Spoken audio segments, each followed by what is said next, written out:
Subscribe now and press the bell icon. Hello बच्चों, आज अपन बात करेंगे बेटा IUPAC के लेक्चर 7 की। जो लेक्चर 7 है इसमें अपन देखेंगे बेटा hybridization of carbon in organic compound.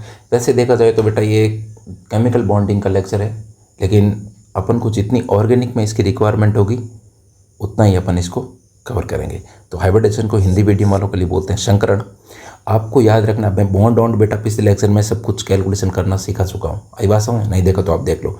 4 sigma होते हैं ना, उनका हाइब्रिडाइजेशन होता है sp3। अगर 3 सिग्मा है तो उसका हाइब्रिडाइजेशन होगा sp2। अगर 2 सिग्मा है तो उसका हाइब्रिडाइजेशन होगा sp। क्लियर हुआ आप लोगों को? ये बात आपको है वो याद रखनी है। अभी के लिए MTR मुझे तो रट लो, बाद में जब केमिकल बॉन्डिंग पढ़ेंगे तो इसका मैं आपको क्लियर रीजन बता दूंगा। अब अपन करते हैं example. Find out hybridization of each carbon atom. जो नीचे स्ट्रक्चर दी गई है उसमें हर एक कार्बन एटम का अपन को हाइब्रिडाइजेशन फाउंड आउट करना है। तो सबसे पहले एग्जाम्पल लेते हैं बेटा अपन फर्स्ट। जैसे पहले तो ये बताओ इसके अंदर कार्बन एटम कितने हैं? ये 1, ये 2, ये 3, ये 4 और ये 5।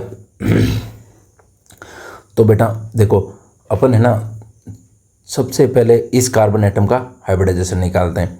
तो इस कार्बन एटम को देखो बेटा, ये कितने कार्बन की 4 वैलेंसी होती है, तो ये 2 तो बॉन्ड के थ्रू कवर है।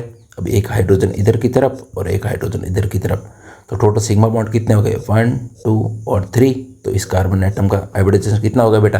3 के लिए कितना होता है? sp2 होता है ना, तो इसका हाइब्रिडाइजेशन हो गया sp2। आई बात समझ में? बिल्कुल सिंपल है। अब देखो इसमें देखो इस कार्बन एटम का बेटा कितने बॉन्ड जुड़े हुए हैं? 1, 2 तो ये जुड़े गए और एक ये 3। एक हाइड्रोजन से वैलेंसी पूरी कर दो। क्या 4 वैलेंसी पूरी हो गई? बिल्कुल पूरी हो गई। तो और सिग्मा, आपको हमेशा सिग्मा बॉन्ड ही ध्यान में रखना है। पाई बॉन्ड का हाइब्रिडाइजेशन में कभी भी काउंट नहीं करना है। ये बात गांठ बांध के याद रख लो आप लोग। तो इसमें देखो सिग्मा बॉन्ड कितने हो गए बेटा? 1, 2 और 3। तो हाइब्रिडाइजेशन 3 सिग्मा बॉन्ड के लिए कौन सा हो गया? sp2। तो ये हो गया sp2। क्लियर हुआ? बिल्कुल सिंपल सोचना है। अब इस कार्बन की बात करते हैं। इसमें बेटा एक बॉन्ड इधर की तरफ, एक इधर की तरफ, 2। और कार्बन की वैलेंसी कितनी होती है? 4 होती हैं। तो जो 2 वैलेंसी है अपन हाइड्रोजन से कंप्लीट कर लेते हैं, 1 और 2। अब देखो इसने टोटल बॉन्ड कितना बना रखा? 1, ये 2, 3, 4। 4 के लिए कौन सा होता है बेटा? sp3। तो ये हो जाएगा आपका sp3। सिंपल सोचना है ऐसे। अब इसकी बात करते हैं। इसमें भी 1, 2 बॉन्ड पहले से बना रखे हैं। अब कार्बन की वैलेंसी कितनी? 4 होती हैं, तो 2 अपन वैलेंसी हाइड्रोजन से कंप्लीट कर देते हैं। अब टोटल का इस कार्बन ने कितने बॉन्ड बना रखे? 1, 2, 3 और 4। तो 4 के लिए आपका sp3 होता है, तो हाइब्रिडाइजेशन हो गया sp3। आई बात समझ में? इसमें ही ऐसे ही, जैसे ये कार्बन इसने एक ही बॉन्ड बना रखा है इस कार्बन से, तो 3 वैलेंसी जो पीछे बची है वो हाइड्रोजन से कंप्लीट कर देते हैं। तो आपका इस हाइब्रिडाइजेशन कितना हो गया बेटा? sp3। आई बात समझ में? अच्छा, ऐसे ही अपन अब इसमें क्वेश्चन में ये भी पूछ सकता है कि sp3 बॉन्डेड हाइब्रिडाइज कार्बन कितने हैं और sp2 कितना है, तो काउंट करके आप निकाल सकते हो ना भाई। यही बात है। अब जो सेकंड है, सेकंड वाला एग्जांपल देखते हैं। सेकंड एग्जांपल में भी बेटा वही है, ये कार्बन एटम है, ये कार्बन एटम है, ये कार्बन एटम, ये कार्बन एटम है। अब मैं देखो इसकी भी आप निकाल लोगे, इसकी तरह ही है, इसकी भी आप खुद निकाल लोगे। अब मैं इसके निकाल के बताता हूँ आप लोगों को। तो इसमें बेटा क्या है कि आप देखो ये कार्बन एटम है, ये एक बॉन्ड तो ये बना रखा है और एक बॉन्ड ये बना रखा है, और 2 बॉन्ड इधर की तरफ इसने ऑक्सीजन के साथ बना रखा है। तो क्या इसकी वैलेंसी चारों है पूरी? बिल्कुल पूरी 4 वैलेंसी इसकी पूरी है। तो टोटल सिग्मा बॉन्ड कितने? 1, 2 और 3, क्योंकि 2 बॉन्ड है ऑक्सीजन के साथ, एक तो पाई हो गया ना भाई, तो सिग्मा बॉन्ड कितने हो गए? 3 हो गए। 3 सिग्मा बॉन्ड के लिए हाइब्रिडाइजेशन कौन सा होता है बेटा? इसका sp2। आ गई बात समझ में? अच्छा, इस कार्बन का कितना होगा बेटा? हाँ ध्यान रखना, इसका कोई हाइब्रिडाइजेशन नहीं होगा। ये हाइड्रोजन है, कार्बन है ही नहीं है। हवा में मत बह जाना यहाँ पर। आई बात समझ में? आगे बढ़ते हैं थर्ड एग्जाम्पल की तरफ।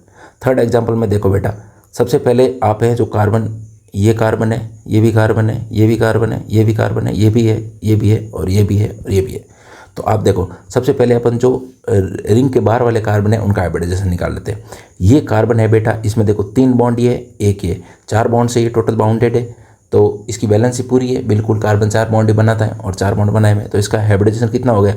अब इसमें सिग्मा कितना हो गया, एक तो ये सिग्मा होगा, एक ये हो गया, क्योंकि मैंने बताया मल्टी बॉन्डेड चाहे कितने भी हो, पहला बॉन्ड सिग्मा होता है और दूसरे हमेशा क्या होते हैं बेटा, पाई होते हैं। और कार्बन का हाइब्रिडाइजेशन निकालने के लिए अपन को पाई बॉन्ड से कोई मतलब नहीं है, अपन को ओनली फॉर किस बॉन्ड से मतलब है बेटा, सिग्मा बॉन्ड से।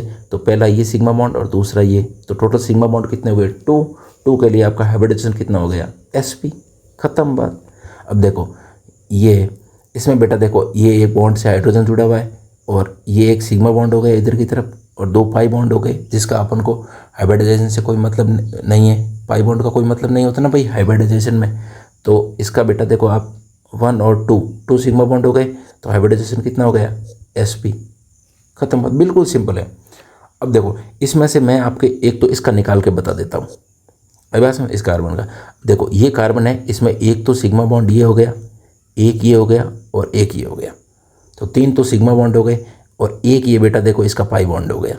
तो क्या कार्बन की चारों वैलेंसी पूरी है, बिल्कुल चारों वैलेंसी पूरी है। टोटल सिग्मा बॉन्ड कितने बना रखे हैं, 3 सिग्मा बॉन्ड, तो आपका हाइब्रिडाइजेशन कितना हो गया, sp2। आई बात समझ में, ये बात आपको डब्बा पूरा याद रखना है, तभी ये कर पाओगे आप लोग। अच्छा ये हो गया। अब इन चारों में से मैं कोई आपको जो 1 2 3 4 5 में से कोई एक निकाल के बता देता हूँ, बाकी बिल्कुल एक जैसे हैं, ये आपका होमवर्क है, बाकी खुद को निकालना है। अब ये देखो बेटा, इसमें ये कार्बन है, इसने एक बॉन्ड तो ये बना रखा है, एक बॉन्ड ये बना रखा है, अब एक बॉन्ड पाई बॉन्ड ये बना रखा है, तो 3 बॉन्ड तो बना रखा है इसने, लेकिन कार्बन कितने बॉन्ड बनाता है, 4 बनाता है। तो एक वैलेंस ये अपन इसकी हाइड्रोजन से कंप्लीट कर देते हैं, एरो नहीं सॉरी बॉन्ड बनाएंगे, तो ये एक हाइड्रोजन से पूरी कर दी। तो क्या इसने अब 4 वैलेंसी इसकी पूरी हो गई कार्बन की, बिल्कुल पूरी हो गई। लेकिन एक क्या है, पाई बॉन्ड है, तो पाई बॉन्ड को अपन को कोई मतलब नहीं है। टोटल सिग्मा बॉन्ड कितने, 3 है, तो हाइब्रिडाइजेशन कितना हो गया बेटा, sp2। बिल्कुल सिंपल सोचना है। अगली बात आपको इतना समझ में, ठीक है। अब अपन एग्जाम्पल चलते हैं फोर्थ की तरफ। फोर्थ जो एग्जाम्पल है बेटा, तो सबसे पहले मैं आपको फोर्थ एग्जाम्पल को इसका निकाल के बता देता हूँ, इस कार्बन का। तो ये कार्बन देखो बेटा, इस कार्बन से जुड़ा हुआ है, यानी कि एक सिग्मा बॉन्ड तो पहले से ही है, ये वाला है ना एक सिग्मा बॉन्ड। अच्छा 3 इसकी वैलेंसी फ्री है, जो मैंने बताया कार्बन की वैलेंसी फ्री हो तो उसको हाइड्रोजन से पूरी कर देते हैं। तो इस कार्बन ने टोटल कितने बॉन्ड बना लिए बेटा, 4 बॉन्ड के लिए हाइब्रिडाइजेशन कितना होता है, sp3। बिल्कुल ऐसे एज इट इज इसका निकालना है। ये होमवर्क हो गया आपका, ये आपका होमवर्क है, ठीक है, इसका निकालना है। अब देखो इसका निकाल लेते हैं, क्योंकि ये और ये बिल्कुल एक जैसे हैं। तो इसका निकालने के लिए बेटा देखो, इसने एक सिग्मा बॉन्ड इधर की तरफ बना रखा है, एक इधर की तरफ बना रखा है, एक इधर की तरफ क्या बना रखा है, ये पाई बॉन्ड बना रखा है। तो इस कार्बन ने टोटल कितने बॉन्ड बना रखे हैं, 3 बॉन्ड बना रखे हैं, और कार्बन बनाना कितना है, 4 है। तो एक वैलेंसी अपन हाइड्रोजन बॉन्ड के थ्रू कंप्लीट कर देते हैं। तो अब टोटल सिग्मा बॉन्ड कितना हो गया, 1 2 3, ये तो पाई हो गया ना भाई, इसको काउंट नहीं करेंगे ना। तो टोटल सिग्मा बॉन्ड कितने हो गए, 3 हो गए। तो आपका हाइब्रिडाइजेशन कितना हो गया बेटा, sp2, क्योंकि 3 सिग्मा बॉन्ड के लिए हाइब्रिडाइजेशन कितना होता है बेटा, sp2। आई बात समझ, बिल्कुल सिंपल। ये आपका होमवर्क है, इसका आप खुद निकालोगे। और जब ये करो ना बेटा, तो इसमें आप ये भी देख लिया करो, इसके अंदर नंबर ऑफ कार्बन कितने हैं इस स्ट्रक्चर में टोटल दिए गए, ये भी सोचा करो कि जितना ज़्यादा प्रैक्टिस करोगे उतना ही ज़्यादा आपको ऑर्गेनिक आएगी। अब अपन बेटा जो एक चीज़ होती है EN को बोलते हैं इलेक्ट्रोनेगेटिविटी, या हिंदी में बोलते हैं विद्युत ऋणात्मकता। ये टॉपिक वैसे देखा जाए तो कंप्लीट टॉपिक हम पढ़ाते हैं आपका इसमें पीरियोडिक टेबल में, लेकिन जितनी अपन को ऑर्गेनिक में इसकी रिक्वायरमेंट है वो अपन अभी पूरा कर रहे हैं। तो आपको ये चीज़ याद रखनी है कि अगर %s कैरेक्टर बढ़ते हैं तो इलेक्ट्रोनेगेटिविटी बढ़ती हैं। अभी बात समझे, इलेक्ट्रोनेगेटिविटी का मतलब होता है किसी एटम की इलेक्ट्रॉन को खींचने की पावर। आई बात समझे। अब देखो %s कैरेक्टर कैसे निकालते हैं बेटा, %s कैरेक्टर निकालने के लिए उसमें टोटल s ऑर्बिटल कितने हैं, और डिवाइडेशन बाई टोटल ऑर्बिट कितने, उसको 100 से मल्टीप्लाई कर दोगे तो आपका %s कैरेक्टर आ जाएगा। जैसे sp का %s कैरेक्टर निकालने के लिए sp में टोटल s कितना है, 1 है, p ऑर्बिट और टोटल ऑर्बिटल्स कितने हैं, s और p 2 है, तो 1/2 × 150%। अच्छा ऐसे ही अब sp2 में निकालते हैं तो टोटल s ऑर्बिटल कितना है इसमें बेटा, ये 1 है। अच्छा टोटल ऑर्बिटल कितने हैं, 1s हो गया और 2p हो गए, तो टोटल कितने हो गए, 3 हो गए, × 100, तो ये कितना आ गया बेटा, 33.3%। इसमें निकाल देते हैं। इसमें टोटल s ऑर्बिटल कितना है, 1 है। टोटल ऑर्बिटल कितने हैं बेटा, एक s हो गया और 3p हो गए, तो टोटल कितना हो गया 4 × 100, तो s परसेंट कितना आ गया बेटा 25%।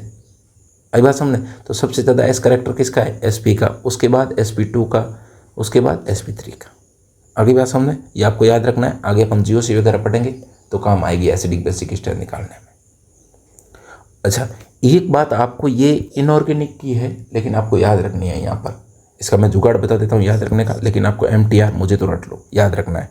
इसका जो रीजन है वो इनऑर्गेनिक में पीरियोडिक टेबल का टाइम बताएंगे।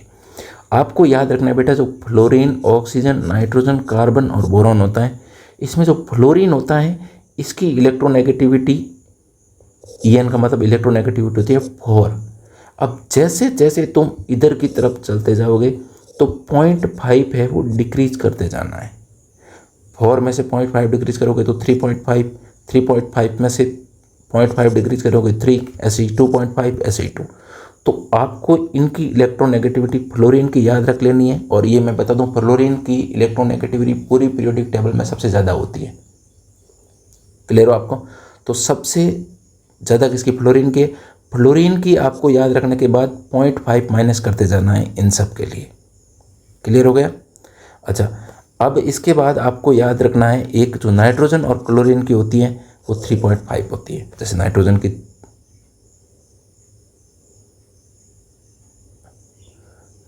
और क्लोरीन की, सॉरी भाई यहाँ पर गड़बड़ हो गई, ठीक है ना, ये याद नहीं। अब देखो नाइट्रोजन, क्लोरीन की कितनी होती है बेटा, ये आपको, आप एक मिनट क्लोरीन का याद मत रखो क्योंकि क्लोरीन आयोडीन का वगैरह याद है मेरे को। एक्चुअली ये ट्रिक नहीं सिखानी थी आप लोगों को। जैसे ये मेरे को बता देते, जैसे CSI 2.5, CSI 2.5, कार्बन, सल्फर और आयोडीन, इसकी बेटा आपकी इलेक्ट्रोनेगेटिविटी कितनी होती है 2.5। कार्बन की भी देखो 2.5, सल्फर की भी 2.5 और आयोडीन की भी 2.5। ये आपको याद रखनी है। आगे बात समझ में। तो ये था आज का अपना लेक्चर बेटा। जितना ज़्यादा हो सके आप जो मैंने यहाँ पर जो ये एग्जाम्पल करवाएं और करके देखो तुम, और फिर भी कोई डाउट आ जाए तो आप मेरे से पूछ सकते हैं। बाकी अगर क्लियर कट आपको समझ में आ जाए तो आप NCERT में जाके ज़्यादा से ज़्यादा इसके एग्जाम्पल करो। थैंक यू, पढ़ाई करते रहें।